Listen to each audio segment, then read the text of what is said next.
Okay, so I pulled over on the side of the road because I've been driving around all day and I think I might have figured something out and I don't know what to think about it. So I wanted to check and see what you guys come up with. So I'm Stella. I am the ghost consigliere. And I've been talking to ghosts my whole life since I was a kid, so it's been a very long time. And I was always very private about it and didn't say too much because at first you kind of don't understand that everybody else doesn't feel that way and doesn't hear the stuff and see the stuff. So that's very confusing. And then everyone starts to treat you like you are weird and that they don't want to be around you and blah, blah, blah, blah, because they all have horrible secrets and la, la, la. So I didn't say too much about it for a long time. And then I went through trauma therapy and trauma processing, and what happened is that so much trauma fell off of me that my psychic ability just shot through the roof, and it's like effortless now. So I have a lot of people with me all the time. I feel like Whoopi Goldberg in the movie Ghost, Oda Mae Brown, talking about Willie Lopez on Prospect Place. Watch out, Willie Lopez. She's coming to get you. And I kind of accidentally found myself in that position. So this is, help me out, figure this out and see if I'm right. And if I am right, and there are a bunch of murderers and such, then you know that this is real. So don't murder me because all my people will come and get you. Gabish? Okay, so here it goes. I thought I would look into John Doe cases. I started looking into true crime documentaries and whatnot, and I thought, okay, I'm gonna look into some John Doe cases and see what there is, see what's going on. And now I have all these men with me, long story short, too late, that are large, intimidating, aggressive black men of the cities of the Great Lakes. And they have a lot to say, and it's stuff that I never even considered. So I'm just going to run this past you, and you tell me what you think and what you come up with. So what I found out today is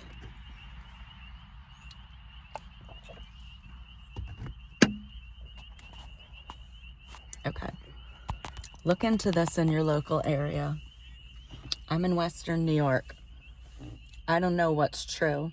I'm telling you what ghosts told me. So that's just, look it up yourself. See what's true in your local area. Get back to me. Let me know what you find. Okay, so here is the information I received today. John Doe's. There are about 16,000 in America right now. That is dead bodies that have been examined and processed and are being stored somewhere or have already been buried, and nobody knows who they are, and there's no identification, and it's unsolved. They're just marked as John Doe. So what these ghosts are explaining to me is that no body, no murder. So you can't get prosecuted for a murder if there's no body. But if there is a body and it's a John Doe, then there's then the person who you would be associated with is not the person that's found dead. Who is found dead is a John Doe. So, if you step to the wrong people and they want to get rid of you, and these are people who operate independently of traditional governing authorities,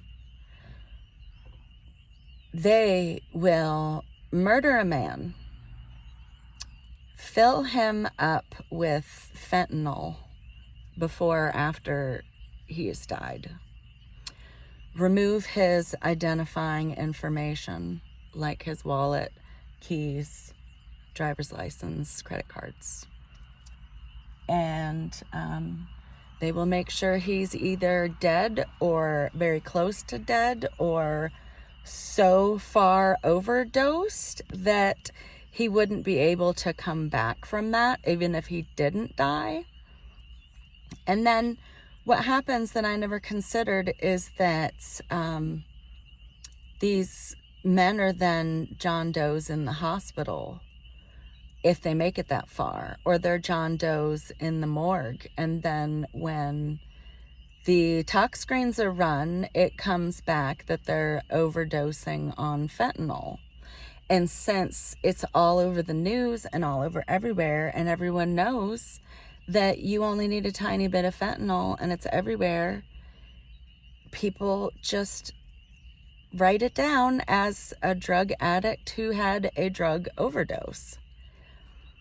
And the way that police budgets work, there's no DNA money for that. There is DNA money for homicide victims. There is not DNA money for John Does that took it upon themselves to accidentally overdose on an enormous amount of fentanyl, or a small amount, I don't know. So what I would like you to do, please, look up John Does of your area. Look up missing people of your area. Look up people who've been recently convicted of fentanyl dealing and selling and trafficking and all of that.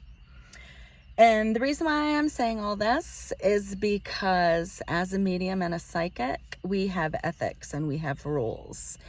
And we don't diagnose, we don't prescribe, we don't give out people's private information to their enemies. We don't give out secret codes or lottery numbers. It's not what you think it would be. That's not really how things work. It's very specific to spirit. And what I'm saying is that so much has gone so wrong that now these ghosts like Oda Mae Brown, just minding her own business, trying to get through her life, they're now singing songs and following me and chasing me. And one today was so adamant to show me something that I just stopped arguing and I listened and I agreed, and we rode in the car. We went on a little adventure. That'll be a different video. So let's name it something. Can we make it go viral? What is it? The Willie Lopez Project. Ooh, the Oda Mae Brown Project. That would be fun. And just look up John Does. Look up unidentified remains. Look up missing people. Look at the height and weight and race and date and match them together. None of the databases talk to each other. So just do it on your own. It takes like 12 minutes to figure out who these people are. Please dig this stuff up, look into it, and let me know what you find.